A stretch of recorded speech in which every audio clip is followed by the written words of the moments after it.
ஒவ்வொருவரையும் அபிஷேகம் பண்ணினதற்கு ஒவ்வொரு நோக்கம் இருக்கிறது. There is a purpose for God to anoint everyone. அதை தெரிந்தவர்கள் தங்களுடைய மனதிலே அதையே வைத்துக்கொண்டு அதையே நிறைவேற்ற பிரயாசப்படுகிறார்கள். And those who know it and they keeping in their heart and they labor to fulfill it. ஆனா அபிஷேகம் பண்ணப்பட்டதின் நோக்கம் அறியாதவர்கள் அதை நிறைவேற்ற அவர்கள் முற்படுகிறது இல்லை. But those who do not know the purpose of they that are anointed, they are not coming forth to fulfill it. நீங்கள் அபிஷேகம் பண்ணப்பட்டதின் நோக்கம் உங்களுக்கு தெரியுமா? Do you know the purpose that you are anointed? அப்போஸ்தலனாகிய பவுலுக்கு தான் அபிஷேகம் பண்ணப்பட்டதின் நோக்கம் தெரியும். And Apostle Paul know the purpose that he was anointed. இயேசு கிறிஸ்து இந்த பூமியிலே எதற்காக தான் அனுப்பப்பட்டார் என்பது அவருக்கு தெரியும். And Jesus Christ know well and why he was sent to this earth. சிம்சோனுக்கு தன்னுடைய வாழ்க்கை அவனுக்கு தெரியும். Samson know his life. இப்படி ஒவ்வொருத்தருக்கும் அவங்களுடைய தன்மைகள் தெரிந்ததனால அவங்க அந்த வழியிலேயே போனாங்க. They all knew the nature, so they went in their way. ஆனா இன்னைக்கு விசுவாசிகள் ஊழியர்கள் அநேகர்களுக்கு கர்த்தர் எதற்காக தன்னை தெரிந்து கொண்டார் என்கிறதான அந்த ஆழம் தெரியவில்லை. But today many believers and servants of God do not know the purpose or depth why the Lord has chosen them. அது தெரியாதனால இவங்க ஏதோ நமக்கு ஒரு அபிஷேகம் கிடைச்சிருக்கு பரலோகம் போய்டுவோம் அப்படி தான் அவங்க நினைக்கிறாங்க. And they are thinking that they have received anointing and they can reach to heaven. அபிஷேகம் பெற்றதுக்கு ஒரு காரணம் உண்டு. There is a reason that we have anointed.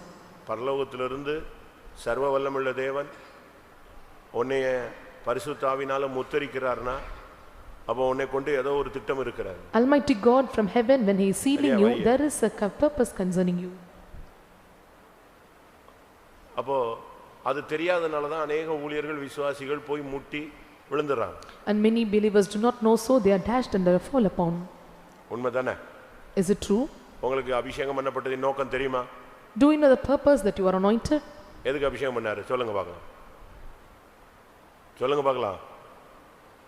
நீ சொல்லு என்ன? எதற்கு அபிஷேகம் பண்ணப்பட்டீங்க சொல்லுங்க பார்க்கலாம். Why you are anointed? உங்களுக்கு தெரியுமா? எதுக்குன்னு தெரியுமா? இன்னைக்கு अनेகருக்கு தான் அபிஷேகம் பண்ணப்பட்டதுக்கு தெரியாதனால தான் அவங்க அப்படியே உட்கார்ந்திருக்காங்க. Many do not know the reason why they are anointed, so they remain silent. பழைய ஏற்பாட்டிலும் புதிய ஏற்பாட்டிலும் அது தெரிந்தவர்கள் அதே பாதையில போவாங்க. Those who know in Old Testament and New Testament, they will travel in the same path. ராஜாக்களின் புத்தகத்தில் நாம் பார்க்கும் பொழுது when we see in the book of Kings, இரண்டாம் ராஜாக்கள் 9ஆம் அதிகாரம் 2 Kings chapter 9 6 7 வாசி verse 6 and 7. அவன் எழுந்து அறை வீட்டிற்குள் பிரவேசித்தான். அவன் அந்த தைலத்தை அவன் தலையின் மேல் வார்த்து அவனை நோக்கி, இஸ்ரவேலின் தேவனாகிய கர்த்தர் சொல்கிறது என்னவென்றால், உன்னை கர்த்தருடைய ஜனமாகிய இஸ்ரவேலின் மேல் ராஜாவாக அபிஷேகம் பண்ணினேன். நான் என் ஊழியக்காரராகிய தீர்க்கதரிசிகளின் இரத்த பலியையும் கர்த்தருடைய சகல ஊழியக்காரின் இரத்த பலியையும் ஏசபேலின் கையிலே வாங்கும்படிக்கு நீ உன் ஆண்டவனாகிய ஆகாபின் குடும்பத்தை அழித்துவிட கடவாய். அபிஷேகம் பண்ணப்பட்டதுக்கு நோக்கத்தை சொல்லிட்டு அந்த வேலைக்காரன் ஓடி போய் விட்டான். And the servant said the reason for the anointing or purpose, and he fled away. அதுக்கு பின்னால உள்ள வசனத்திலேயும் அதே தான் தொடர்ச்சியாக சொல்லப்பட்டிருக்கிறது. And that it was mentioned in the preceding verses. அதுக்கு பின்னால உள்ள வார்த்தை என்ன சொல்லுது? And what does the preceding verse say? கரு கூட இருக்க கூடாது. And even they should not be. ஆகாபின் குடும்பத்தை நீ கரு அறுத்து விட வேண்டும். And you must cut off that pisseth against them. அவனுடைய வீட்ல ஒரு நாய் கூட இருக்க கூடாது. அடுத்த வசனம் வாசி. And the next verse says, even the dog should not be found in their house.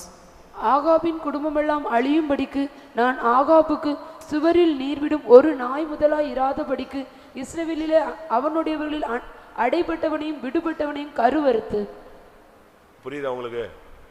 சில குடும்பத்தில் பழி வாங்கும் போது பார்த்தீங்கன்னா புருஷன் மனைவி பிள்ளைங்களுடைய பிள்ளைங்க அந்த சந்ததியவே அழிச்சிடுவாங்க. When some are taking revenge and they will destroy their husband, wife and children and children's children. இது யெகூ அபிஷேகம் வரும் பொழுது நடந்த ஒரு சம்பவம். And this is the incident happened when Jehu was anointed. ஒரு சாதாரண போர் வீரனாக இருந்தான். And he was a normal battle warrior. பின்பு சேனாபதியாய் மாறினான். Then he became a captain. இப்ப சேனாபதியாய் மாறின பின்பு after becoming a captain, அவன் உட்கார்ந்து கதை அடிச்சிட்டு இருக்கான் தன்னுடைய சக ஊழியர்களோடு. And he sat and was chatting with them, those who are the servants among them. அப்படி அவன் கதை பேசிட்டு இருக்கும்போது அபிஷேக தைலத்தோடு தீர்க்கதரிசியினுடைய வேலைக்காரன் ஓடி வரான். When he sets these stories, the servant is coming with anointing.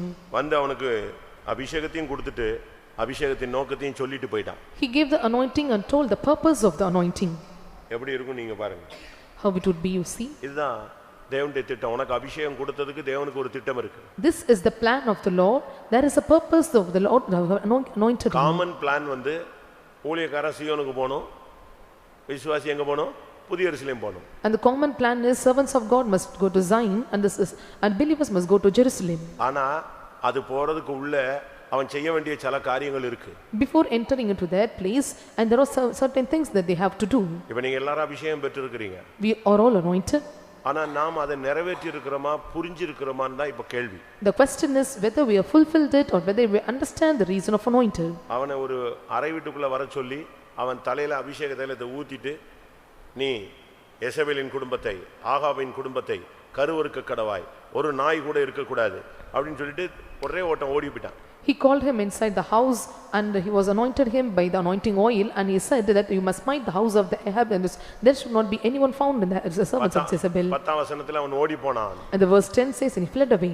அபிஷேகம் வரும், Anointing உன்னை நிரப்பிட்டு போயிட்டே இருக்கும். Anointing comes, it will fill you, it will depart. ஆனா உனக்கு ஒரு திட்டத்தை நீ புரிந்து கொள்ள வேண்டும். But you must understand the plan. அது வரைக்கும் ஒரு சாதாரண சேனாபதியாக இருந்த மனுஷன் அடுத்த செகண்ட் அந்த அக்னி அந்த அபிஷேகம் அவனுக்குள்ள வர்க் பண்ண ஆரம்பிச்சது. One was a captain till now, and he was under anointing started to work in him. அடுத்த நிமிடம் In the next minute the anointing started to work in him. அபிஷேகம் வந்து மௌனமா இருக்காது.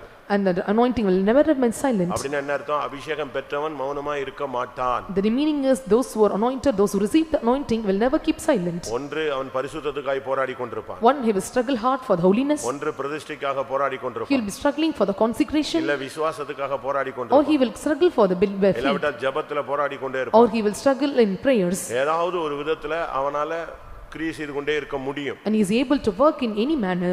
அபிஷேகம் பெற்றவன் தூங்கிட்டு இருக்க மாட்டான். And one who is anointed will never sleep. அபிஷேகம் பெற்றவன் அதுக்கு பிறகு உட்கார்ந்து கதை அடிக்க முடியாது. And one who was anointed, he will build up the stories. அதுக்கு முன்னால உள்ள வசனங்களை நீங்க பாத்தீங்கன்னா அவன் உட்கார்ந்து சேனாதிபதிகளோடு பேசிக் கொண்டிருந்தான். அதுக்கு பிறகு அவனுக்கு பேசுறதுக்கு டைம் கிடையாது. And before that we can see he sat with his captains and they will speak with them. Then after he don't have the time to chat with him. அபிஷேகம் பெற்றவனுக்கு மௌனமா இருக்க முடியாது. And one who was anointed could not remain silent. அபிஷேகம் பெற்றவன் துதிச்சிட்டே இருப்பான். And one who received the anointing will keep praying. அபிஷேகம் பெற்றவன் பாடிக்கிட்டே இருப்பான். And one who received anointing will keep singing. அபிஷேகம் பெற்றவன் வசனம் சொல்லிக்கிட்டே இருப்பான். And the one who was anointed will keep telling the word of இல்ல God. வசனத்தை படிச்சிக்கிட்டே இருப்பான். Or he will read the word of God. இல்ல விசுவாசத்துக்காய் போராடி கொண்டே இருப்பான். Or he will struggle hard for the faith. இல்ல தெய்வீகத்துக்காய் போராடி கொண்டே இருப்பான். Or he will contend for the divineness. அபிஷேகம் பெற்ற உடனே அவன் புறப்பட்டான். After receiving the anointing he departed. உன் மேல உள்ள அபிஷேகத்தின் தன்மை என்ன? And what is the nature of your anointing? அதுதான் ரொம்ப முக்கியம். And that is important. ஒன்றை நீங்கள் புரிந்து கொள்ள வேண்டும். One thing you must understand. சரியான அபிஷேகம் யார் தலையில இருக்கோ அவங்களுக்கு போராட்டம் உண்டு. And where the right anointing is upon their head, and they have many conflicts. எழுதி வச்சுக்கங்க. You write it down. சரியான ஒரு அபிஷேகத்தின் நோக்கத்தோடு கர்த்தர் உன்னை அபிஷேகம் பண்ணிருக்காருன்னா உனக்கு நிச்சயம் போராட்டம் உண்டு. If the Lord anointed you with a great purpose or right purpose, surely you will have conflicts. உன்னை விட மாட்டான், பிறப்புல இருந்தே உன்னை விட மாட்டான். He will not leave you from your birth. ஒவ்வொரு செகண்ட்லயும் உன் பின்னாலே தான் அந்த வல்லமை போராடும். Every second this power will pursue you. ஆனா பிசாசு மிகவும் தந்திரம் உள்ளவன். But the devil is full of craftiness. பிசாசின் தந்திரங்களை நீங்கள் அறியாதவர்கள் அல்லவே. And you do not know the cunning devices of the devil. அபிஷேகம் பெற்ற யெகூவை அந்நிய வல்லமைகள் எப்படி சந்திக்கிறது? How the strange powers met Jehu who was anointed. ஆகாபுடைய பையன் ஆள அனுப்புறான், சமாதானமா போயிடலாமா? Ahab's son sent a man whether we can go in peace. உன்னை அபிஷேகம் பண்ணதுக்கு காரணம் என்ன? What is the reason the Lord anointed you? உன் மேல உள்ள அபிஷேகத்தின் தன்மை என்ன? What is the nature of the anointing that is resting upon you? உன் மேல உள்ள அபிஷேகத்தின் தன்மை பக்தி வைராக்கியத்தின் தன்மை. The nature of your anointing is the anointing of the godliness. நீ குளிர் பிடிச்சவனா இருக்க கூடாது. And you should not be with one who அபிஷேகம் பெற்று சோம்பேறியா இருக்க கூடாது. And receiving the anointing you should not be sluggish. அபிஷேகம் பெற்று பின்வாங்க கூடாது. And receiving the anointing you should not turn back. நீ பக்தி வைராக்கியம் உள்ளவனா இருக்கணும். And you must have the zeal for God. அதுதான் உன்னைய கர்த்தர் அபிஷேகம் பண்ணின தன்மை. And that is the nature of Lord who anointed you. உன் மேல இருக்கிற அபிஷேகத்தின் தன்மை பக்தி வைராக்கியத்தின் தன்மை. The nature of the Lord's anointing upon you is that to be zeal for God. அதுதான் இயேசுவின் மேல இருந்த தன்மை. And that is the nature that's found in Jesus. அதனால தான் மற்றவங்களை காட்டிலும் நீங்க யெகூவை பக்தி வைராக்கியம் உள்ளவனாய் பார்க்கலாம். You can see Jehu more zealous than others. 2 ராஜாக்கள்ல 10ஆம் அதிகாரம் 16ஆம் வசனத்தை பார்க்கும் பொழுது, When we look into 2 Kings chapter 10 verse 16, நீ என்னோடே கூட வந்து கர்த்தருக்காக எனக்கு இருக்கிற பக்தி வைராக்கியத்தை பார் என்றான். எப்படி? இதுதான் அவனுக்குள்ள இருந்த அபிஷேகத்தினுடைய தன்மை. and this is the nature of his anointing.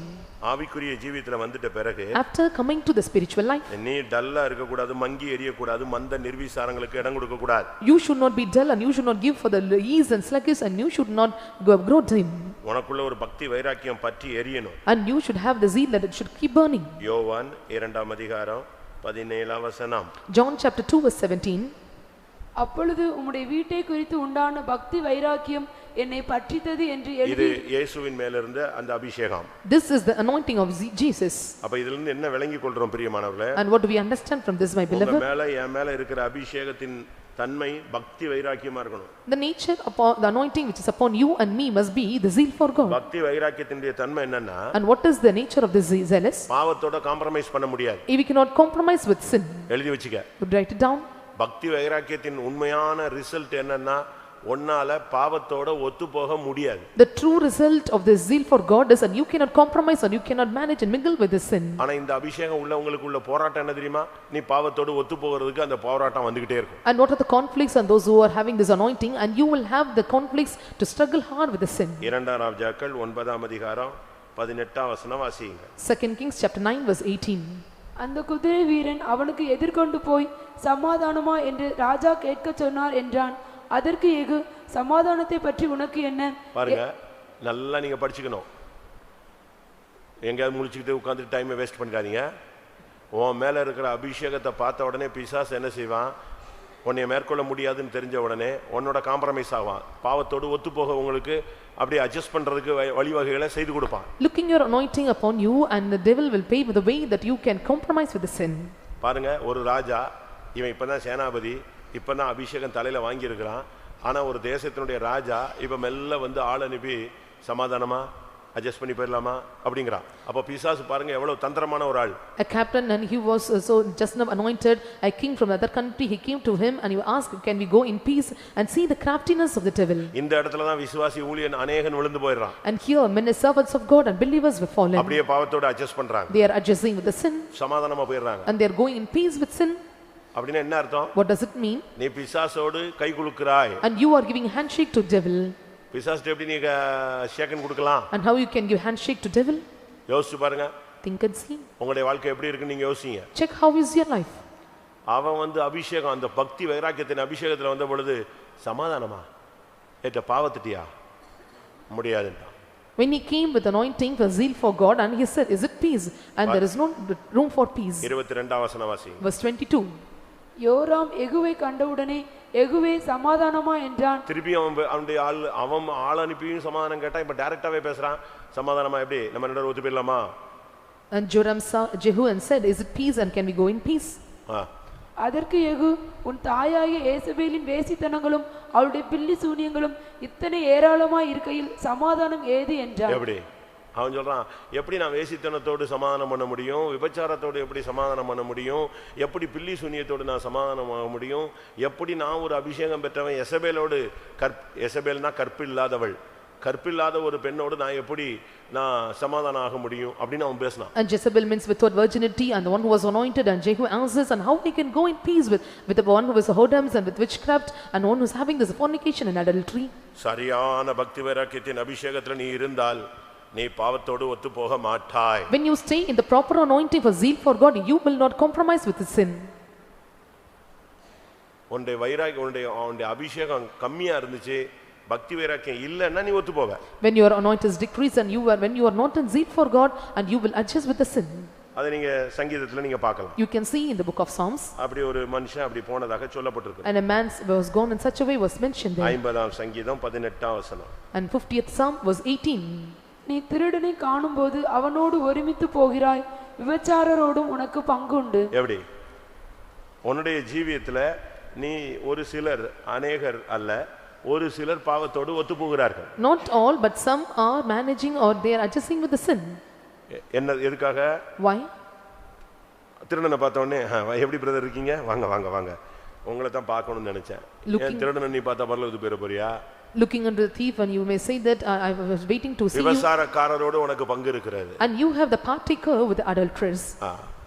ஆனா அவனுடைய வாழ்க்கையை நீ பார்த்தீங்கன்னா அதுக்கு முந்தின வசனத்துல அவன் வசனத்தை தூக்கி எரிஞ்சிருவான். அப்படிப்பட்ட ஆளோடு உனக்கு ஐக்கியம் இருக்கிறது. அதான் பாவத்தோடு ஒத்து போகிற ஒரு தன்மை. One who is casting the word of God and you are having the mingleness or you are having the connection with such people. வாசிங்க, என் வசனத்தை உனக்கு உன்னுடைய முதுகுக்கு பின்பாக எரிந்து போடுகிறாய்.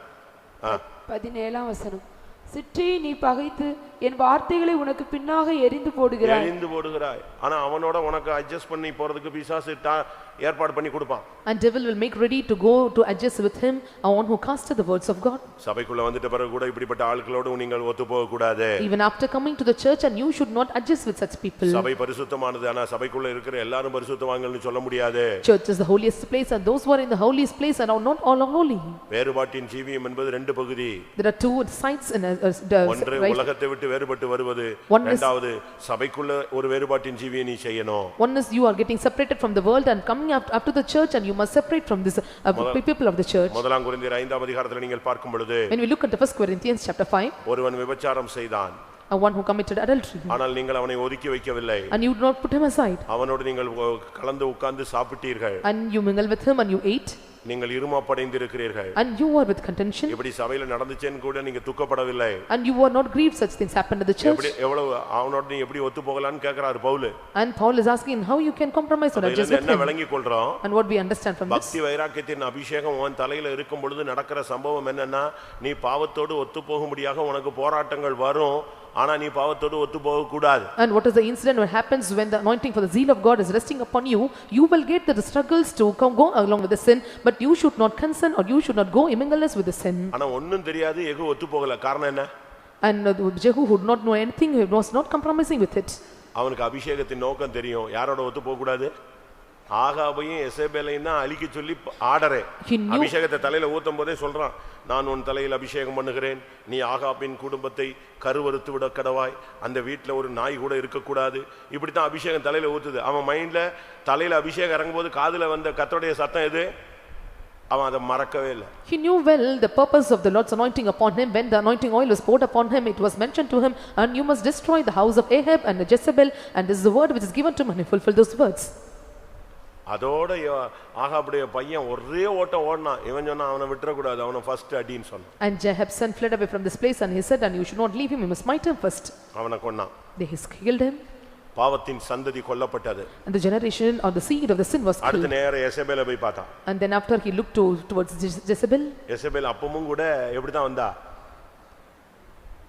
சொல்லுங்களேன். புருஷன் ஆல்ரெடி அவுட், பையன் இப்போ யுத்தத்துல செத்து மணி நேரங்கள் தான் ஆகுது. ஆனா இந்த அம்மா எப்படி வராங்க? சொல்ல மாட்டீங்களா? கண்களுக்கு மையிட்டு. And she was tied her eyes. புருஷன் செத்துட்டான், பையன் இப்பதான் செத்துருக்கான், என்ன நடந்தது உனக்கு? And husband was dead and son was dead, and what happened to her? 30ஆம் வசனம். Verse 13. யெகூ இஸ்ரவேலுக்கு வந்தான். அதை ஏசபேல் கேட்டபோது தன் கண்களுக்கு மையிட்டு தன் தலையை சிங்காரித்துக் கொண்டு ஜன்னல் வழியாய் எட்டி பார்த்து, இதான் உலகம். And this is the world. நீ எங்க இருந்தாலும் இந்த உலகம் வந்து உன்னை இழுக்கிறதுக்கு ட்ரை பண்ணிக்கிட்டே தான் இருக்குங்க. Wherever you are, this world will try to draw you back. பாருங்க, ஆள் செத்து போயிட்டான், பையன் செத்து போயிட்டான், புருஷன் செத்து போயிட்டான், இவளை கொள்ளதுக்கு தான் வந்துகிட்டு இருக்கான். ஆனா இவ இப்ப என்ன பண்ணிட்டு இருக்கா? அழுகா. வயசு என்ன? கண்களுக்கு மை போட்டு தன் தலையை சிங்காரித்து கொண்டு ஜன்னல்ல போய் நின்றுட்டு லுக்கு விட்டுட்டு சொல்றா. எப்படி அப்படின்னா, இவன் தான் ஃபுல் ஸ்பீட்ல வரானே. அதாவது அவளுடைய என்ன என்னன்னா, எப்படியாவது இவனை மயக்கிரணும். அதான் அவளுடைய target. And the target is that somehow she have to threaten himself. மாம்சத்துல அவனை விழ வைக்கணும். அதான் அவளுடைய target. And the target of Jezebel is somehow to make him to fall. அந்த ஸ்பிரிட் இருக்குன்னு வெளிப்படுத்தல் 2ஆம் அதிகாரத்துல நீங்க பார்க்கலாம். And we can see the same spirit is working in book of Revelation chapter 2. இந்த ஸ்பிரிட் இந்த கடைசி நாட்கள்ல இன்னைக்கு இருக்கு. The spirit of Jezebel is still working in these last days. உன்னை தீட்டுப்படுத்துவது, to defile you, உன்னை கெடுப்பது, to corrupt you, உன்னை விபச்சாரத்தில் தள்ளுவது, to fall, make you to fall, உன்னை வேசித்தனத்தில் தள்ளுவது, to fall you in fornication. ஆனா இவன் அபிஷேகத்துல full நிரம்பில கொட்டுது அபிஷேகம். He was overflowing and he was overflowing in anointing. அவனுக்கு அந்த என்ன செய்யல? தலையில எண்ணெய் வற்றி போகல. And still the oil was not dried up in his head. அந்த அபிஷேக தைலத்தினுடைய ஸ்மெல் அவன் தலை விட்டு இன்னும் போகல. The oil of anointing smell is not departed from him. அவன் ரதத்துல ஏறிட்டான். And he to go gone into the chariot. அபிஷேகம் இன்னும் ரதத்துல ஏறியாச்சு. And he was getting inside the chariot was anointing. பாவத்தோடு ஒத்து போக மாட்டான். He will never go inside the sin. பாவத்தோடு compromise பண்ண மாட்டான். And he will never compromise with sin. தோல்விகளோடு இணைய மாட்டான். He will never mingle with the failures. அவன் ஆடம்பரங்களோடு இணைய மாட்டான். He will never mingle with the pompousness. அதான் பெந்தெகோஸ்துல உலக ஆடம்பரங்கள் வேண்டாம்னு சொல்றோம். So we are telling we should not want any adornment of the world in this Pentecost. நிச்சய ஜீவனத்தின் பெருமை இவைகள் பிதாவினால் உண்டானவைகள் அல்ல, உலகத்தினால் உண்டானவைகள். Lust of the eyes, lust of the world and pride of the world, it is not because of the world and of the father, but it is of the world. உலகமும் அதன் ஆசை இச்சைகளும் ஒளிந்து போகும். And world and rest may pass away. உலகத்தில் உள்ளவைகளில் அன்பு கூராதிருங்கள். And love not the things of this world. உலகத்தின் வேஷம் கடந்து போகிறதே. All the fashions of the world is passing away. Jezebel உன்னை கிராஸ் பண்ணி போவா. And Jezebel may cross you. நீ அவளை அழிக்கணும். But you have to destroy her. உன்னை எதிர்கொண்டு வருவாள். She will come after you. அவளை அழிக்கணும். And you must destroy her. அவ உன்னை கை குலுக்க வருவா. And she come and give you handshake. உன்னை பார்த்து சிரிக்கலாம். And may look and laugh at you. உன்னை பேசலாம். And may look speak unto you. உன் வஸ்திரத்தை பிடிச்சு இழுக்கலாம். And you may drag your garments. உன் வழியை மறிக்கலாம். And you may come and cross your way. எது வந்தாலும் நீ பாவத்தோடு ஒத்து போக கூடாது. Whatever comes, but you should not compromise with sin. அவன் சொல்றான் அவளுடைய வேசித்தனங்களும் விபச்சாரங்களும் பில்லி சூனியங்களும் இத்தனை ஏராளமா இருக்கும் பொழுது சமாதானம் ஏது? And he said that whoredoms and fornication and adulteries was found more in him. How it is there to peace with her? இதுதான் இன்னைக்கு கர்த்தர் உன்கிட்ட பேசுற வார்த்தை. And this is the word the Lord is speaking to you. நான் உன்னை அபிஷேகம் பண்ணது பாவத்தோடு ஒத்துப்போக அல்ல. The reason for you to anoint it is that not to compromise with sin. பாவத்தை அழிக்க மட்டுமல்ல. Not only to destroy the sin. பாவத்தை கருவறுக்க வேண்டும். And you must cut off and from it completely. அவன் நீங்க பைபிள்ல வீட்ல போய் உட்கார்ந்து படிச்சு பாருங்க. You go and read in the Bible. ஒவ்வொரு தேசமா போய் முதல்ல பையனை கொன்றான். And he went to different countries. First he killed his son. அடுத்து எசபேலை கொன்றான். Then he killed Jezebel. திருப்பி ஒவ்வொரு பட்டணமா தேடி போய் கடைசில ஒரு பட்டணத்துல ஆகாபுக்கு 70 பிள்ளைங்க இருப்பாங்க. அவங்க அவ்வளவு வரையும் போய் தேடி பிடிச்சு கொன்னுட்டு தான் அவன் வண்டியை நிப்பாட்டுவான். Then he traveled to different cities and he found 70 sons of the children of Ahab and he killed everyone and then he was returning back to the city. அது வரைக்கும் அவன் பிரேக் அடிக்கிறதே கிடையாது. Until then he was not broke down. அவன் சொல்றான் யாருடைய இருதயமாவது செம்மையா இருந்தா எங்க வா என் கூட நில்லு. If anyone heart is upright, you come and stand with me. அப்படினா நான் உனக்கு கை தருவேன் என் ரதத்துல ஏறிக்க. If so, I will give you hands and you can climb up into the chariot. எப்படி இருக்கும் நீங்க யோசிச்சு பாருங்க. And see how it would be. அந்த அபிஷேகத்தோடு போனான். With the anointing he departed. அங்கே எசபேல் சிக்னல் கொடுத்து பார்த்தா. And Jezebel gave signal to him. அவன் நான் எசபேலை தூக்கி போடுன்ட்டான். And he said to kill her Jezebel. அடுத்த செகண்ட் கீழ விழுந்து நொறுங்கி போய்ட்டா. And then the next moment she was fall down and she was broken. அவளை மிதித்து கொண்டு எங்க போனானா? உள்ள போனா அரண்மனைக்குள்ள போனா. And thrown upon her he was entering into the palace. பாவத்தை மிதிக்கணும். And you must stamp upon the sin. பாவத்தை மிதிக்கிறதா உன் அபிஷேகத்தினுடைய தன்மையே. Trampling the sin is the nature of your anointing. சிங்கத்தை மிதிப்பாய். And you will trample on the lions. பால சிங்கத்தை மிதிப்பாய். And you will trample the young lions. வலு சர்ப்பத்தை மிதிப்பாய். And you will trample the serpents. அதான உன் அபிஷேகம். And that is your anointing. சிங்கத்தின் மேல நடந்து வலு சர்ப்பத்தையும் பால சிங்கத்தையும் நீ மிதிப்பாய். அதுதான் தேவன் 91ஆம் சங்கீதத்துல கொடுக்கப்பட்ட வாக்குத்தத்தம். And that is the anointing which is given in the Psalms and the Lord will throw upon the lions and the young lions. உனக்குள்ள இருக்க அபிஷேகம் அதை மிதிச்சிட்டு தான் உள்ள போணும் நீ. The anointing in you must press over and you must pass into inside. உன் காலுக்கு கீழ அவனை கொண்டு வரணும். அவளை வந்து 3ஆவது மாடியில ஏத்தி வச்சிட்டு பார்த்துக்கிட்டு சிரிச்சிட்டு இருக்கிற ஆள் கிடையாது. அவன் நிக்கிறா, இவன் கீழ வந்துட்டு இருக்கான், அவன் மேல நிக்கிறா. அவன் சொன்னா அவன் அங்க இருக்கிற ஆள் கிடையாது, தூக்கி போடுனா. You must trample under. உன் சிந்தையில எசபேலை வைத்திருந்தா நீ தூக்கி கீழ போடு. You must trample under your feet whatever things that your Jezebel is found in your mind, you must put under your feet. உன் மனதிலே இருதயத்திலே எசபேல் இருந்தா கீழ தூக்கி போடு. If there is Jezebel in your mind and heart, you must put it down. உன் மேல இருக்கிற அபிஷேகம் பக்தி வைராக்கியத்தின் அபிஷேகம். The anointing which is upon you is the zeal of anointing. ஆண்டவர் சொல்றாரு அதை கருவறுத்துரு. And you must cut off completely. கரு அறுத்துருங்கறார். And he said that you must cut off. அப்படியே போனா கருவை அறுத்துட்டான். And he went there and he cut off completely. சுத்தமா அழிச்சிட்டாங்க. And he destroyed utterly. அதெல்லாம் நீங்க படிச்சு பாத்தீங்கன்னா ஆச்சரியமா இருக்கும். When you read this and it is so. 2 ராஜாக்கள் 10ஆம் அதிகாரத்துல. In book of 2 Kings chapter 10. அவன் ஒவ்வொரு ஊரா போறான். And he went to different cities. ஒண்ணாம் வசனம் வாசிங்க. Verse 1. ஆகாபுக்கு சமாரியாவிலே 70 குமாரர் இருந்தபடியினால். எப்படி? போய் 70 வரையும் காலி பண்ண சொன்னான். And he was sending information to kill every 70 members. எப்படி இருக்கும்? And how it would be? 7ஆம் வசனம். Verse 7. இந்த நிருபம் அவர்களிடத்தில் வந்தபோது அவர்கள் ராஜாவின் குமாரராகிய 70 பேரையும் பிடித்து வெட்டி அவர்கள் தலைகளை கூடைகளில் வைத்து இஸ்ரவேலில் இருக்கிற அவனிடத்திற்கு அனுப்பினார்கள். எப்படி இருக்கும்? அழிச்சிட்டானா? He destroyed. அடுத்து அவனுக்கு சொன்னப்பட்ட வார்த்தை ஒரு நாய் முதல் கொண்டு இருக்க கூடாது. And next the word is said to unto him, even a single dog should not be there. கருவ அறுத்துறணும். And you must cut off completely. அடுத்து எது இருக்க கூடாது? ஒரு நாய் கூட இருக்க கூடாது. அப்படின்னா என்ன அர்த்தம்? ஒரு சின்ன பின்மாற்றம் கூட உனக்குள்ள வர கூடாது. Even a single dog, that is even a single backsliding, should not come in your life. நாய் என்ன பண்ணும்? What the dog will do? தான் கக்கினதை தின்னும். And what it was giving out, it will eat it. நீ பாவம் வேண்டான்னு சொல்றது மாத்திரமல்ல, திருப்பி பாவத்தை தொடக்கூடாது. Not only telling that I don't want sin, but you should not touch sin any after. அதுதான் அபிஷேகத்தில் உள்ள பக்தி வைராக்கியத்தின் தன்மை. And that is the nature of your anointing, the zeal for anointing. இன்னைக்கு உள்ள சூழ்நிலைக்கு எனக்கு பாவம் வேண்டாம்.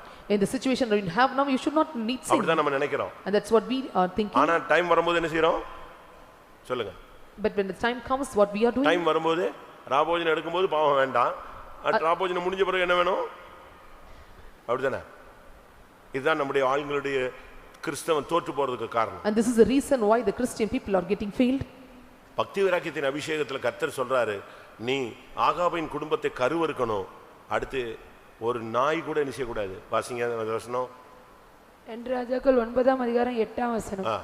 ஆகாபின் குடும்பமெல்லாம் அழியும்படிக்கு நான் ஆகாபுக்கு சுவரில் நீர்விடும் ஒரு நாய் முதலாய் இராதபடிக்கு இஸ்ரவேலிலே அவனுடையவர்களில் அடைபட்டவனையும் விடுபட்டவனையும் கருவறுத்து. அடைபட்டவன் விடுபட்டவன். அடைபட்டவன்லாம் விடுபட்டவன் தான் 70 பேர் போய் தேடி பிடிச்சு கொண்டுட்டான். அடைபட்டவன் யோராம் ஃபர்ஸ்ட் அடி வாங்கியாச்சு. ஆனா இப்ப சொல்றாரு, ஒரு சுவர்ல நீர் விடுகிற ஒரு நாய் முதல் கொண்டு இருக்க கூடாது. And even the dog that pisseth against the wall, it should not be remain in that place. அபிஷேகத்தின் நிமித்தம் நீ பாவத்தை முற்றிலும் கீழ்ப்படுத்த வேண்டும். And because of the anointing, and you must completely subject the sins. அது பிறகு பின்மாற்றம் வரவே கூடாது. Then after there should not be any backslidings. எத்தனை பேர் இந்த வார்த்தைகளை உங்களுக்குரிய வார்த்தைகளை எடுக்கிறீங்க? And how many are taking this word will belong to you? அபிஷேகம் பெற்றது நோக்கம் தெரியாம உட்கார்ந்துகிட்டு சண்டையை போட்டுட்டு வாக்குவாதம் பண்ணிட்டு அழுதுகிட்டு உலகத்துக்காக கவலைப்பட்டு கண்ணீர் விட்டு புலம்பி இப்படிலாம் இருக்காதீங்க. உன்னை அபிஷேகம் பண்ணதுக்கு ஒரு நோக்கம் இருக்கு. Without knowing the purpose of the anointing, or being strifes and quarrels and contention, you will not stay in all these things. There is a purpose of your anointing. பக்தி வைராக்கியத்தின் அபிஷேகம். The anointing, the zeal of anointing. அதுதான் இயேசுவின் மேல இருந்தது. And that is the anointing which was found in Jesus. அவர் தேவாலயத்தை சுத்திகரித்தார். And so he sanctified the temple of God. உனக்குள்ள இந்த மாலை வேளையில ஒரு பக்தி வைராக்கியத்தின் அபிஷேகம் இந்த மாலை வேளையில வருமானால் உனக்குள்ள ஒரு சுத்திகரிப்பு உண்டாகும். In this evening time, if the zeal of anointing comes upon you, and then takes place the sanctification. இந்த பக்தி வைராக்கியத்தின் அபிஷேகத்துல நீ நிலைத்திருந்தால், when you stand fast in this anointing, நீ பாவத்தோடு ஒத்து போக மாட்டாய். You will never compromise with sin. எசபேலோடு ஒத்து போக மாட்டாய். You will not compromise with Jezebel. பாவத்தோடு சமாதானம் பண்ண மாட்டாய். And you will not help peace with எல்லாரும் கண்களை மூடுவோமா? Let us all close our eyes.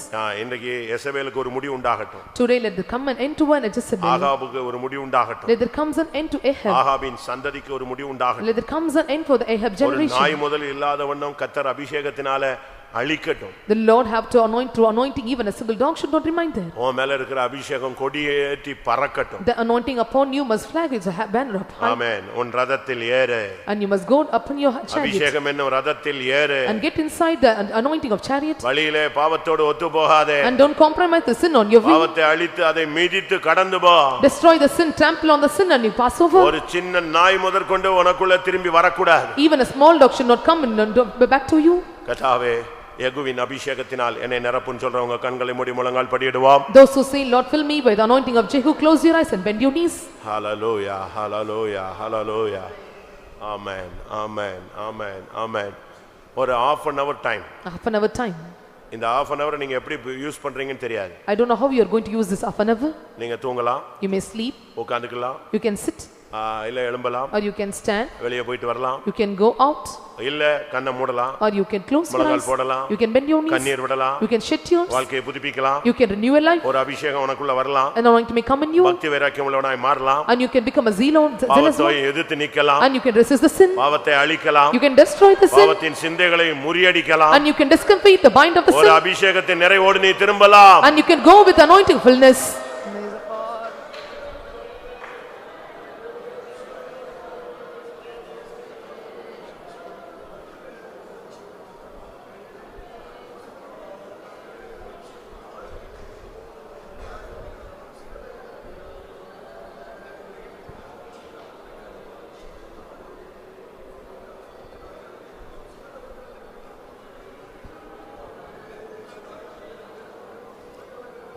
Hallelujah. Hallelujah.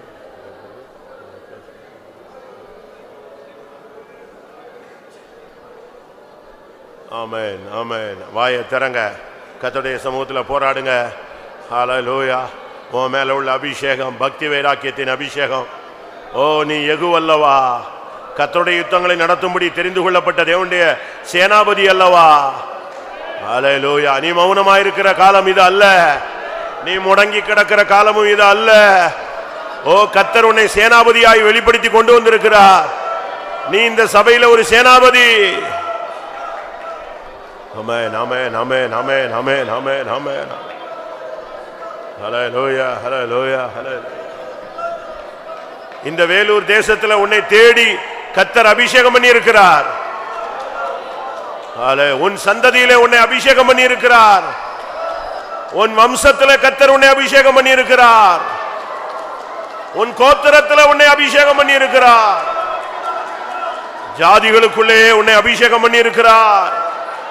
எழும்பு, ரதத்தில் ஏறு, சத்துருவை மிதிப்பாயாக.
Hallelujah, hallelujah, hallelujah, hallelujah, hallelujah.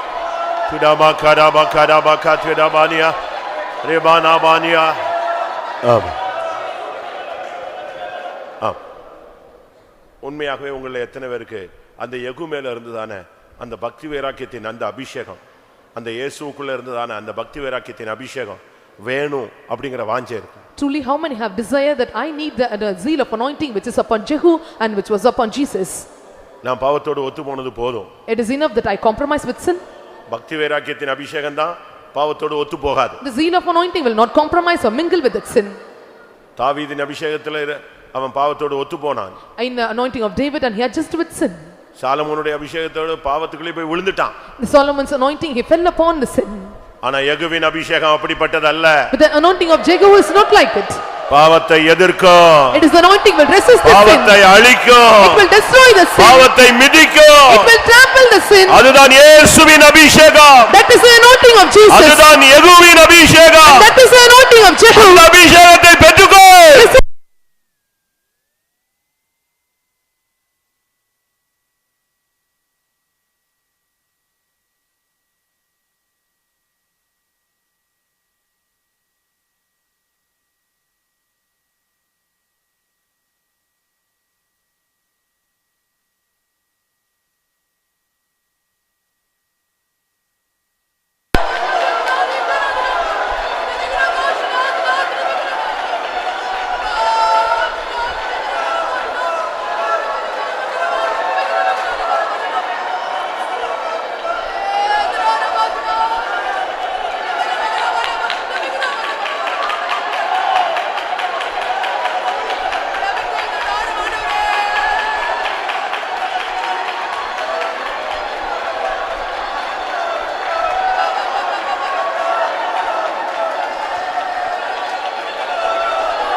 ஆமென். ஆமென். அன்றைக்கு அபிஷேக தைல குப்பியோடு நிரப்பப்பட்ட தைல குப்பியோடு ஒரு வேலைக்காரன் வந்தது போல நம்முடைய மத்தியிலே ஆவியானவர் தூதர்களை இறக்கி இருக்கிறார். On that day the servant came with the oil of the wine of anoint, and the came to the spirit of God came in our midst. நீ கர்த்தருடைய யுத்தத்தை நடத்தும்படியாக இந்த கிராமங்கள்ல, இந்த தேசத்துல, இந்த சந்ததியில, இந்த குடும்பத்துல கர்த்தர் உன்னை வெளியே கொண்டு வந்திருக்கிறார். To conduct the battles of the Lord, Lord, he brought you out of the village, your city, your Gentiles, from your people. ஊரில் ஒருவனும் வம்சத்தில் இருவனுமாய் கர்த்தர் உன்னை கொண்டு வந்திருக்கிறார். The Lord have took you out one of the family into our city. இன்னைக்கு சாதாரண அபிஷேகம் போதாது. And not an ordinary anointing. எல்லாரும் கண்களை மூடி கொஞ்ச நேரம் முழங்கால் போடலாம். Let us all close our eyes and bend our knees for a while. நம்முடைய முழு சபையும் ஒரு மனதா நிக்கணும். The whole congregation must stand in one accord. இப்ப இங்க முழங்கால்ல நிக்கிற 100 பேர் இந்த பக்தி வைராக்கியத்தின் அபிஷேகத்தை பெற்றா போதும், சபை சரியாயிடும். 100 people, those are standing to let's call God the background. பாவத்தோடு ஒத்து போகாத பக்தி வைராக்கியத்தின் அபிஷேகம். Zeal of anointing will not compromise with sin. பாவத்தை அழிக்கக்கூடிய கருவறுக்கக்கூடிய பக்தி வைராக்கியத்தின் அபிஷேகம். Zeal of anointing which cut off the controls sin.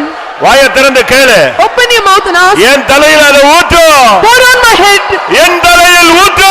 Pour it on my head.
Amen, amen, amen. Amen, amen, amen, amen. Oh, Rabalabari, Arabala, Shabani. Hallelujah. Hallelujah. Amen, amen, amen. Hallelujah, hallelujah. Amen.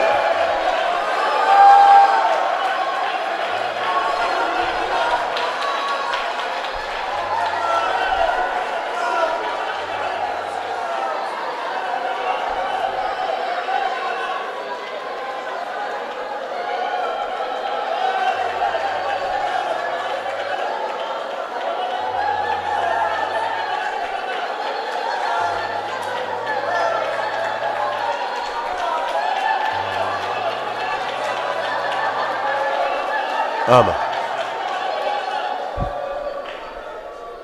பல காரியங்களை குறித்து நீ ஆண்டவரோடு போராடி கொண்டிருக்கிறாய். You are struggling with God with many matters. எனக்கு இதை எப்படி செய்து தருவீர்? How will you do this to me? இது எப்படி முடியும்? And how will it be finished? இந்த காரியத்தை நீர் என்ன செய்ய போகிறீர்? And what are you going to do in this matter? இந்த சூழ்நிலையை உம்மால் எப்படி மாற்ற முடியும்? And how you can change the situation? எனக்கு இதை இப்படி செய்யுங்க. And you do it to me this way. நீங்க இந்த இடத்துல நில்லுங்க. Stand in this place. எனக்காக போராடுங்க. You have conflict for me. இப்படி பல காரியங்களோடு நீ தேவ சந்நிதியிலே அலக்களிக்கப்பட்டு கொண்டிருக்கிறாய். With many matters you are tormented in the presence of God. ஏன் எனக்கு இந்த பாதை என்கிற ஒரு கேள்வியும் உனக்குள்ள அடிக்கடி வந்து கொண்டே இருக்கிறது. A question in you is arising always, why such paths for me? இவைகள் எல்லாம் நான் உனக்கு அனுமதித்தவைகள் என்று கர்த்தர் உனக்கு நினைப்பூட்டுகிறார். The Lord is remembering you. These are all the things the Lord permitted in you. நீ மூழ்கி போகும்படியாக அல்ல. Not to drown. நீ விலகி போகும்படியாக அல்ல. Not to go aside. நீ அழிந்து போகும்படியாக அல்ல. Not to be destroyed. நீ கற்றுக்கொள்ளும்படியாக நான் கொண்டு போகிறேன் என்று ஆண்டவர் பேசுகிறார். To learn you, I am taking you in this path, says the word of God. நீ பின்வரும் சந்ததிக்கு நான் ஒரு சாட்சியாய் உன்னை நிறுத்த இந்த நிர்பந்தமான பாதையில் நான் உன்னை நடத்தி கொண்டிருக்கிறேன். I am taking you in this miserable path that will make you as a testimony for the latter generations. நான் ஒரு அபிஷேகம் பண்ணப்பட்டவன். I am an anointed one. நான் அபிஷேகம் பண்ணப்பட்டவள். I am an anointed one. எனக்குள்ள இவ்வளவு தோல்வி இருந்தால் மற்றவர்கள் எப்படி என்னை கண்டு பின்பற்ற இயலும் If என்று நீ துக்கப்படுகிறாய். If there are many failures in me and how many can follow me, Hey! you are grieved about. இது உன்னை உருவாக்கும் காலம். And these are the time that is to form you. என் சாயலை நான் உனக்குள்ளே உருவாக்கி கொண்டிருக்கிற நேரம். And this is the time where I am putting my likeness upon you. நீ பயப்படாத. Do not fear. நீ திடமனதாயிரு. And be bold. இந்த சூழ்நிலையில் என்னை மட்டும் பற்றிக்கொள். In the situation you don't tell of me. நான் பெரிய காரியங்களை செய்வேன். I will do great things. ரேபாலா பாரியா ரபகரா வாரியா ரேபாலா பாரியா ராதேரா.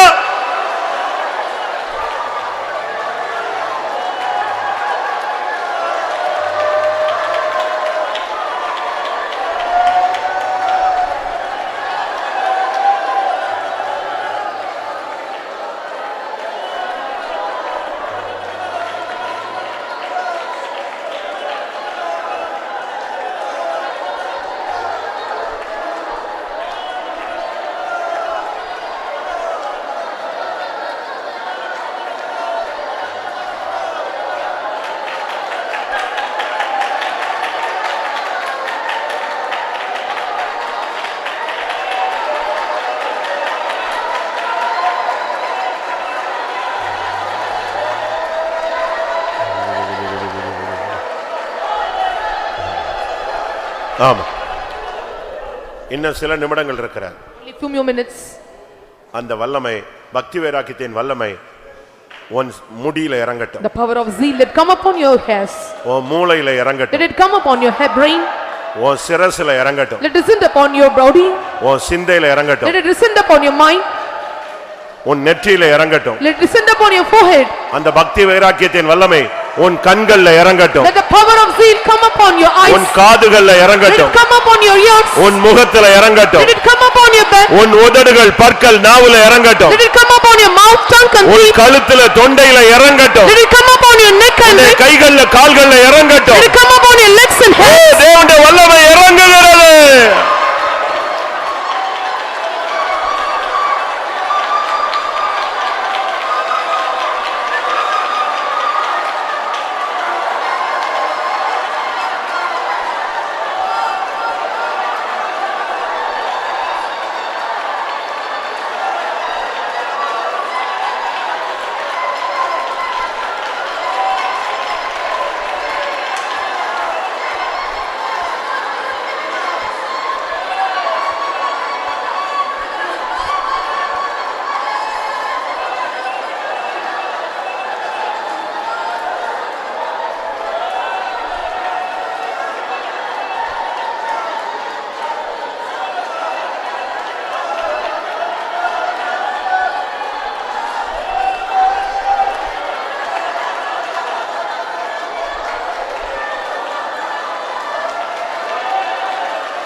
தோத்ரா தோத்ரா தோத்ரா. வல்லமை இறங்கும் நேரம். இக்கரபக துரபானியா.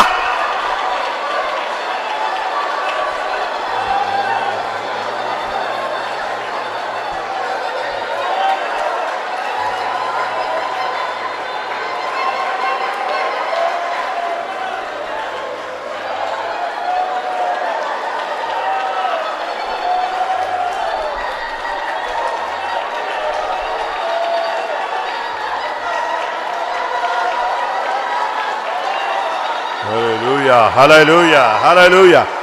வெளிச்சங்கள் வீசுது, அந்தகாரம் மாறுது. வெளிச்சங்கள் வீசுது, அந்தகாரம் மாறுது. தெய்வத்தினாலே வரும் பொழுது, தெய்வத்தினாலே வரும் பொழுது வெளிச்சங்கள் வீசுது, அந்தகாரம் மாறுது. வெளிச்சங்கள் வீசுது, அந்தகாரம் மாறுது. தெய்வத்தினாலே வரும் பொழுது, தெய்வத்தினாலே வரும் பொழுது வெளிச்சங்கள் வீசுது, அந்தகாரம் மாறுது. வெளிச்சங்கள் வீசுது, அந்தகாரம் மாறுது. தெய்வத்தினாலே வரும் பொழுது, வரும் பொழுது, தெய்வத்தினாலே வரும் பொழுது, தெய்வத்தினாலே வரும் பொழுது, தெய்வத்தினாலே வரும் பொழுது.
ஆமா. நம்ம லாஸ்ட் 5 minutes இல்லனா ஒரு 10 minutesல இருக்குறோம்னு வெச்சுக்கோங்களேன். And we are standing in last 5 or 10.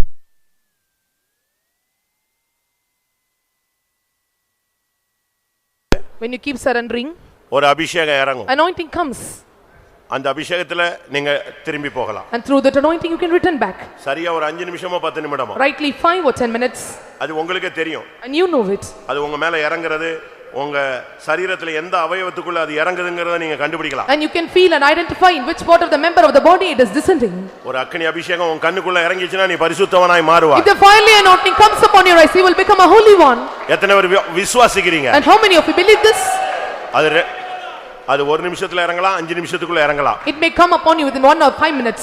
நீங்க ஃபில் பண்ணிட்டு வெளிய போங்க. You fill yourself and depart the place. எதை பத்தியும் கவலைப்படாத. Do not worry about anything. இந்த அபிஷேகம் மட்டும் நிரம்பட்டும் போதும். And this anointing overflows in you. That is enough. இந்த அபிஷேகம் எல்லா வல்லமைகளையும் முறியடிக்கும். This anointing will discomfort all the powers. Hallelujah, hallelujah, hallelujah, hallelujah.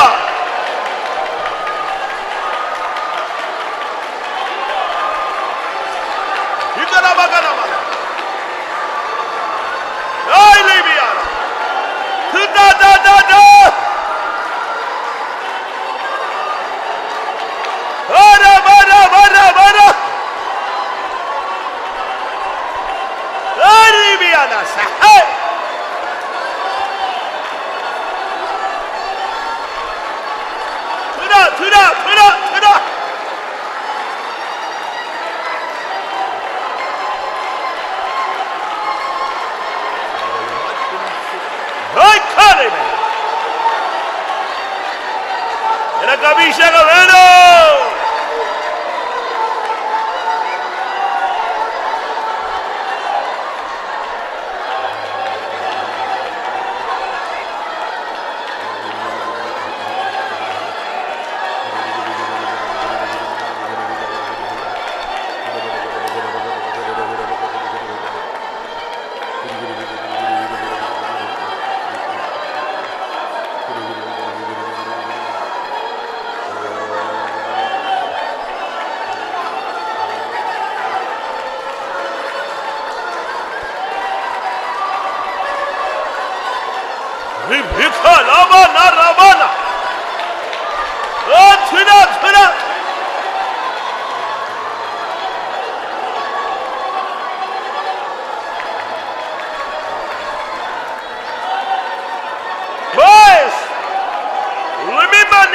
ரபானா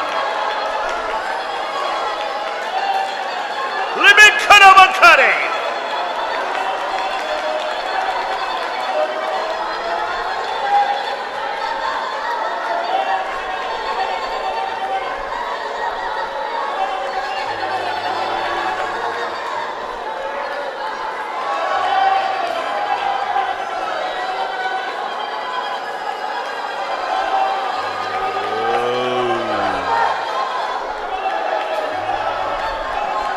எனக்கொரு அபிஷேகம் வேண்டும், நான் உமக்காய் வாழ வேண்டும். எனக்கொரு அபிஷேகம் வேண்டும், நான் உமக்காய் வாழ வேண்டும். எனக்கொரு அபிஷேகம் வேண்டும், நான் உமக்காய் வாழ வேண்டும். எனக்கொரு அபிஷேகம் வேண்டும், நான் உமக்காய் மாற வேண்டும். எனக்கொரு அபிஷேகம் வேண்டும், நான் உமக்காய் மாற வேண்டும். எனக்கொரு அபிஷேகம் வேண்டும், நான் உமக்காய் மாற வேண்டும். எனக்கொரு அபிஷேகம் வேண்டும், நான் உமக்காய் மாற வேண்டும். எனக்கொரு அபிஷேகம் வேண்டும், நான் உமக்காய் மாற வேண்டும்.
Hallelujah.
Shabika bara bara bo ribo shakuri anturi bi bara laka tomara kalaka shebara malaka kore bo ribik bo பெலவீனன் தன்னை பலவான் என்று சொல்வானாக பலவீனன் தன்னை பலவான் என்று சொல்வானாக என் பிள்ளையே இந்த குறிப்பிட்ட பாவத்தை குறித்து நான் பலவீனமாய் இருக்கிறேன் என்று நீ சொல்லிக் கொண்டிருக்கிறாய் என் பிள்ளையே உன் பலவீனத்தை நான் பலமாய் மாற்றுவதற்காகவே இந்த அபிஷேகத்தை நான் உனக்கு கொடுத்திருக்கிறேன் எகிப்திய தெய்வங்களை எகிப்தியரை இஸ்ரவேலை எகிப்தில் கையில் விடுதலையாக்கி நான் அந்த தெய்வங்களுக்கு நியாயம் தீர்த்தது போல இப்பொழுது உன் கையின் மூலமாக அந்த அசுத்த ஆவிகளுக்கு நீயை நியாயம் தீர்க்கும்படியாய் நான் உன்னை நியமித்தேன் நீ என்னை கவலைப்படாதே உனக்கு நான் ஜெயத்தை தருவேன் என்று நீ பலப்பட்டு அந்த சத்துருக்களை முறியடிப்பாயாக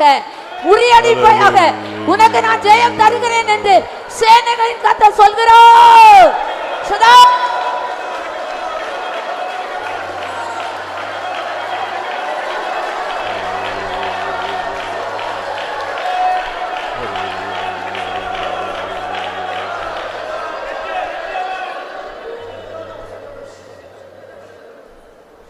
நாம் எல்லாரும் இணைந்து ஒரு 2 நிமிடங்கள் கைகளை உயர்த்த போகிறோம். Let us all join together and lift up our hands for 2 minutes.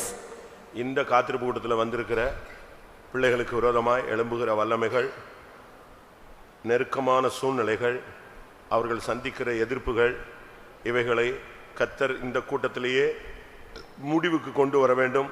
அது மனித வல்லமையோ பிசாசின் வல்லமையோ கர்த்தர் நின்று ஜெயம் கொடுக்க வேண்டும். All the powers working against the believers, those who come to the meeting and those who are resisting them and what kind of powers may encounter them, the Lord must put an end for all those powers. ஒரு 2 நிமிஷம் முடிஞ்சா கை வைத்துங்க. For 2 minutes, let us all, if possible, lift up our hands. நல்ல ஸ்தோத்திரம் பண்ண முடிஞ்சா பண்ணுங்க. And if you are able to praise God, well, praise Him. இல்ல அபிஷேகத்துல நிரம்ப முடிஞ்சா நிரம்புங்க. Or you able to fill in anointing. ஆனா இன்னைக்கு இந்த கூட்டத்துல நிக்கிறவங்களுக்கு அவங்களுடைய துக்கம், வேதனை, சஞ்சலம், தவிப்பு, கண்ணீர், நெருக்கமான சூழ்நிலை இயேசுவின் நாமத்தில மாற வேண்டும். All the sorrows, anxiety and heaviness and burdens and whatever the distress path may be, in the name of Jesus must be changed to them. Hallelujah, hallelujah, hallelujah. ரபக்கரவலா தேவரீர் இறங்க, வானத்தை கிழித்து இறங்க, யுத்தம் செய்யும் ஜெயம் கொடு, ஆசீர்வதியும்.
ஆமா, ஒரு வசனம் உண்டு, யுத்தம் வாசல் படி வரை வந்தது.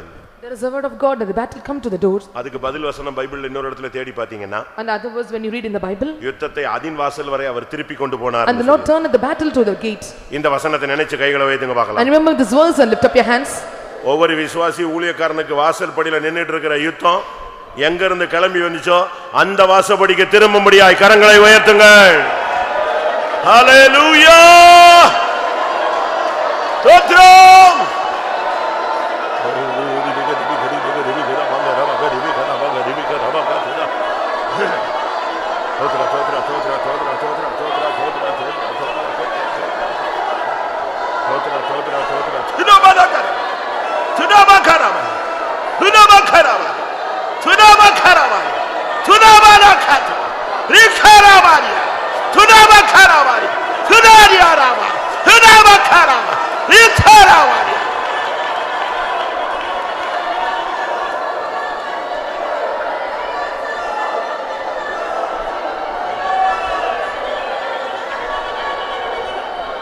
ஆமா, நம்முடைய ஜனங்கள் இன்னைக்கு இந்த கூட்டத்தில் முழங்கால் நிற்கிற யாரா இருந்தாலும் எதுக்கெல்லாம் அவங்க கண்ணீர் வடிச்சுக்கிட்டு இருக்காங்களோ எல்லா முகங்களிலும் இருந்து கண்ணீரை அவர் துடைப்பார் என்ற வார்த்தையின்படி அந்த கண்ணீரின் போராட்டங்களுக்கு அந்த காரியத்துக்கு கர்த்தர் ஒரு முடிவு உண்டாக்க வேண்டும். For what are the problems our believers are shedding tears, the Lord must put an end for all the problems that they shed tears.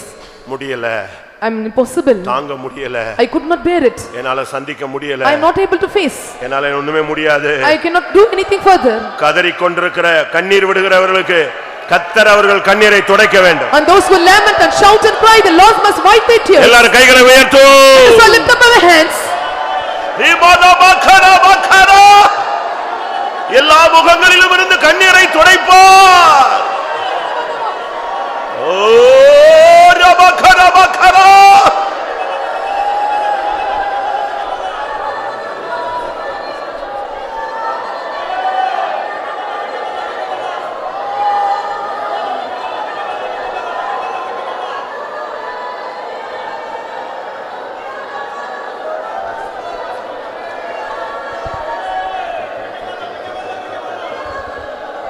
ஆமென். தாவீது ஒரு நெருக்கப்பட்ட பாதையில போனான். And David went to a distress path. அவனுக்கு அதுக்கு பிறகு முடிந்து போனது கதைங்கிறதுலாம் அவனுக்கு நினைச்சான். And it was the thing that he thought that everything was ended up. அப்ப அவனுக்கு விரோதமாய் அகித்தோப்பேல் ஒரு ஆலோசனை சொன்னான். And Ahithophel made a counsel against him. இவனுக்கு ரொம்ப நேரம் ஜெபிக்க முடியல. He could not pray for a long time. மனசு உடைஞ்சு போயிருந்துச்சு. And he was broken in heart. ஒரே ஒரு வார்த்தை மட்டும் சொன்னான். And he uttered a word. ஆண்டவரே, இந்த அகித்தோப்பேலுடைய ஆலோசனையை அபத்தமாக்கும், பைத்தியமாக்கும் ஆண்டவரே. Lord, make foolish the counsel of Ahithophel. இன்னைக்கு முழங்கால நிக்கிற யாருக்கு விரோதமா என்னென்ன பிசாசு ஆலோசனை வச்சிருக்கானோ எல்லாத்தையும் பைத்தியமாக்கணும், அபத்தமாக்கணும். And what are the counsels of devil kept for the people, the Lord must. எல்லாரும் கைகளை உயர்த்துவோம். Let us all lift up our hands. ஏய்னா Baqarah Baqarah திடா திடா திடா பைத்தியமாக்கும் ஆண்டவரே, அபத்தமாக்கும். ஓராவானி தோத்ரா தோத்ரா தோத்ரா தோத்ரா தோத்ரா தோத்ரா தோத்ரா தோத்ரா தோத்ரா தோத்ரா தோத்ரா விபாலா பாரியாரா பானியாரா பானா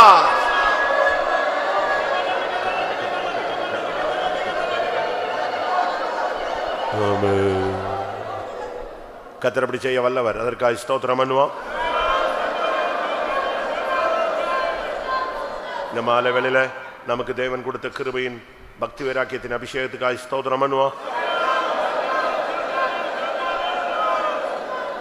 ஒன்று கூட தேவ ஆவியின் பலத்தினால் இந்த மாம்ச சரீரத்தை இட்டை கட்டினார். அதற்காக ஸ்தோத்திரம் பண்ணுவோம். இப்பொழுது நாம் எதற்கெல்லாம் கை உயர்த்தினமோ கர்த்தர் அதெல்லாம் ஆமேன் ஆம் என்றும் ஆமேன் என்றும் அதுக்கு பதில் கொடுக்கிறார். அதற்காக ஸ்தோத்திரம் பண்ணுவோம். எல்லாமையுமே அவருக்கே செலுத்தி ஸ்தோத்திரம் பண்ணுவோம். பரிசுத்தமுள்ள நல்ல ஆண்டவரே, ஆசீர்வதிக்கப்பட்ட மகிமையின் சமூகத்துக்காய் நன்றியோடு ஸ்தோத்திரிக்கிற ஆண்டவரே, இந்த மாலை வேளையிலையும் கூட நாங்கள் நம்முடைய தேவ சமூகத்தில் வந்து எங்களை தாழ்த்தம், எங்களை சுற்றி இருக்கோம். நம்முடைய சமூகத்திலிருந்து கத்தாவி ஒரு பலனையும் கிருபையும் அபிஷேகத்தையும் ஆண்டவர் ஒரு வல்லமையும் இந்த மாலை வேளையிலே பெற்றுக்கொள்ள எங்களை எல்லாருக்கும் உதவி செய்தே ஸ்தோத்திரம். ஆவியானவர் எங்களோட மத்தியில் கடந்து வந்திருந்த ஆவியானவர் எங்களுக்கு தந்ததான அந்த நல்ல ஆலோசனைப்படி கத்தாவி ஆண்டவரை நீர் எங்கள் ஒவ்வொருவரையும் அபிஷேகத்தை நித்திய நோக்கம் எங்களில் நிறைவேறும்படியாக எங்களை அழைத்து கொண்ட நித்திய நோக்கம் அபிஷேகித்ததான நித்தியமான நோக்கம் எங்கள் ஒவ்வொருவரிலும் நிறைவேறத்தக்கதாக கர்த்தருடைய ஆவியான் வந்த மாலை வேளையிலையும் கூட நீர் எங்களோடு பேசின நல்ல ஆலோசனைக்கு ஸ்தோத்திரம் ஆண்டவரே. கத்தாவி எகவும் கூட அபிஷேகம் பண்ணப்பட்ட போது அவனுக்குள்ள வல்லமை இறங்கினது ஆண்டு, அவனுக்குள்ள கத்தாவே பக்தி வராக்கி இறங்கினது, அவனுக்குள்ள பரிசுத்தம் இறங்கினது போல எங்களுக்கும் கூட கத்தாவை இந்த பக்தி வராக்கியத்தை தரும்படியாக, பரிசுத்தத்தை தரும்படியாக, பரிசுத்தத்துக்காக நின்று தைரியமான் என்று போட, பக்தி வராக்க தைரியமான் என்று போராட ஆவியானவர் எங்களுக்கு உதவி செய்யும்படியாக வேண்டிக் வரங்க கத்தாவே. எங்களுக்கு விரோதமாக எழும்புறதான எல்லா வல்லமையில் நாங்கள் கருவறுத்துப்படத்தக்கதாக ஆண்டவரே ஆகாபை அவன் குடும்பத்தையும் கத்தர் அவன் எகு கருவறுத்துப்பட்டது போல ஆண்டவரே எங்களுக்கு விரோதமாக, சபைக்கு விரோதமாக, உழைத்துக்கு விரோதமாக எழும்புற எல்லாம் வல்லவில்லை இயேசு கருவறுத்து போடும்படியாக வேண்டிட்டு வரங்க கத்தாவே. ஆண்டவரே ஒரு நாய் முதலாக இராதபடி ஆண்டவர் எல்லாவற்றையும் அவன் கருவறுத்து போட்டது போல கத்தாவி பின்மாற்றத்தின் வல்லமைகள் அந்தகார வல்லமையில் கிரீசியாதபடி கத்தர் பாதுகாக்கும்படியாக வேண்டிட்டு வரங்க கத்தாவே. அவனுக்கு தேவை எனக்கு கத்தருக்காக இருக்கிற பக்தி வராக்கியத்தை பாரு என்று சொல்வது போல நாங்களும் கூட தேவனுக்காக பக்தி வராக்கி முடியவில்லை, பரிசுத்தத்தின் மேல் பக்தி வராக்கி முடியவில்லை, எங்களை மாற்றும்படியாக ஆவியானோட கரத்தில் எங்களை தாழ்த்து ஒப்படைக்கிற ஆண்டவரே. கர்த்தாவே மிக ஸ்தோத்திரம். இந்த மாலைவெளியிலையும் கூட தேவ சமூகத்தில் வந்ததான ஒவ்வொருவரையும் கர்த்தர் அபிஷேகத்தீர், கிருபையினால் நிறைத்தீர், வல்லமையினால் இடைகட்டினீர். அந்த அபிஷேகத்தை பாதுகாத்து கொண்டு இயேசுவுக்காக எழும்பி பிரகாசிக்க வல்லமை தடுத்துக்கொள்ள சர்ப்பங்களின் தேளுகளின் சத்துருடைய சகல வல்லமை மேற்கொள்ளத்தக்கதான அதிகாரம் அபிஷேகம் தந்து எங்களை வழிநடத்தும்படியாக வேண்டிக்கிறோம். ஆவியானுடைய சமயம் எங்களோடு கூட இருக்கும்படியாக வேண்டிக்கிறோம். ஒவ்வொருவரும் பெற்றதான அபிஷேகத்தை அனல் முட்டி எழுப்பிட்டு இன்னும் கர்த்தருக்காக பக்தி வராக்கமாய் எகுவு போல ஜீவிக்க ஆவியான ஒவ்வொருவருக்கு கிருபை தரும்படியாக வேண்டிக்கிறோம். நாங்கள் கை வைத்து தோத்திரம் அடைந்தான ஒரு காரியங்களுக்கும் பதில் அளிக்கணுமே. கண்ணீரோடு கிட கண்ணீரை மாற்றணுமே, கவலையோடு கிட கவலையை மாற்றணுமே. ஒவ்வொருட பிரச்சனைகளுக்கு நீர் போதுமானவராக இருந்து ஜெயத்தை கட்டிடும்படியாக வேண்டிக்கிறோம். ஜெயத்தின் தேவனுடைய திருக்கரத்தில் எங்களை தாழ்த்து ஒப்படைக்கிறோம். ஒவ்வொரு எங்களுடைய ஸ்தோத்திரங்களுக்கெல்லாம் பதிலளித்து ஒவ்வொருவருக்கும் ஜெயத்தை கட்டிடும்படியாக வேண்டிக்கிறோம். எங்களுடைய ரோஜபத்தை ஆசீர்வதிக்கும்படியாக வேண்டிக்கிறோம். நாளை காலான பரிசுத்த ஆராதனை பொறுப்பெடுக்கும்படியாக வேண்டிக்கிறோம். தொடர்ந்து இருக்கிற ஊழியங்கள், கூட்டங்கள், ஞாயிறு பள்ளி ஊழியங்கள் எல்லாம் நீர் நடத்தி ஆசீர்வதி. தேவ சமூகத்தில் வந்த மக்கள் எல்லாம் ஆசீர்வதித்தீர், பலப்படுத்தினீர். அவருடைய பிரச்சனைகளுக்கெல்லாம் போதுமானவராய் ஜெயத்தின் தேவனாய் கொடுத்து ஜெயத்தை தந்து வழிநடத்தும். எங்களை தாழ்த்தோட வறுமையாக்குறோம். இயேசு நாமத்தில் வேண்டிக்கிறோம் பிதாவே. ஆமென். நம்முடைய கர்த்தராகிய இயேசு கிறிஸ்துவின் கிருபையும் பிதாவாகிய தேவனுடைய அன்பும் பரிசுத்தாவின் ஐக்கியமும் நம்முடைய சகல பரிசுத்தவான்களோட கர்த்தராகிய இயேசு மகிமையிலே வெளிப்படும் மட்டும் இருப்பதாக. அல்லேலூயா. ஸ்தோத்திரம்.